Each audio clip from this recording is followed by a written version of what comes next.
উত্তরের দিয়াবাড়িতে milestone school and কলেজের যে ক্যাম্পাস সেটি নির্মিত হয়েছে বিমান চলাচলের অ্যাপ্রোচ লাইনের মধ্যে।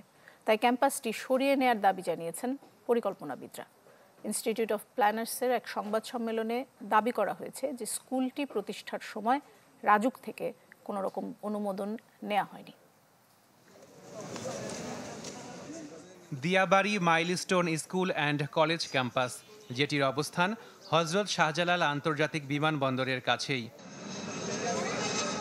কিছুক্ষণ পরপরই এই স্কুল প্রাঙ্গণের উপর দিয়ে উড়ে যাচ্ছে বিভিন্ন এয়ারলাইন্সের ফ্লাইট, কারণ এই অংশটি বিমান চলাচলের অ্যাপ্রোচ লাইনের একটি অংশ, অর্থাৎ এই অংশ দিয়েই রানওয়ে থেকে আকাশে উড়ে যায় বিমান। যেখানেই গেল ২১ জুলাই বিধ্বস্ত হয় বিমান বাহিনীর প্রশিক্ষণ যুদ্ধ বিমান। এতে নিহত হন অনেকেই, যাদের অধিকাংশই শিশু। দুর্ঘটনার পরপরই অনুসন্ধান চালায় বাংলাদেশ ইনস্টিটিউট অফ প্ল্যানার্স বা বিআইপি।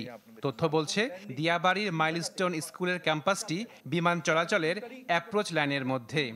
টেক অফ এবং ল্যান্ডিং, দুই জায়গাতে, মানে বিশাল জায়গা, এই জায়গাতে পুরোটারই কী করা, আমাদের পুরো বিষয়টা নিয়ে তদন্ত করা উচিত। কত ধরনের ব্যর্থ হয়েছে সেই ব্যর্থগুলো অনুসন্ধান করা, এবং এখানে যত ধরনের অ্যাসেম্বলি বিল্ডিং আছে, স্কুল আছে, কলেজ আছে, কেন সেগুলি ভালনারেবল, মসজিদ মাদ্রাসা যেখানে মানুষের জনসমাগম হয় সেগুলিকে ধীরে ধীরে সরাতে হবে। এছাড়া মাইলস্টোনের ক্যাম্পাসটি রাজুকের অনুমোদনে হয়নি বলেও দাবি তাদের।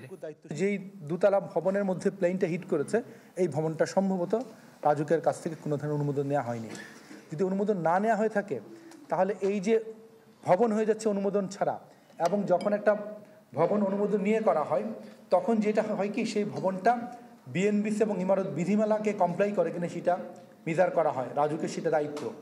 সব দিক বিবেচনা করেই সার্বিক উন্নয়ন কার্যক্রমে হাত দেয়া উচিত বলে মনে করে বিআইপি। এই যে ঢাকা শহরের উন্নয়ন বলি বা উন্নয়ন নিয়ন্ত্রণ বলি, যেখানে এই এলাকায় বিশেষ করে সিভিল এভিয়েশন অথরিটি অফ বাংলাদেশের অত্যন্ত গুরুত্বপূর্ণ একটা ভূমিকা আছে। আশেকিন প্রিন্স, চ্যানেল 24, ঢাকা।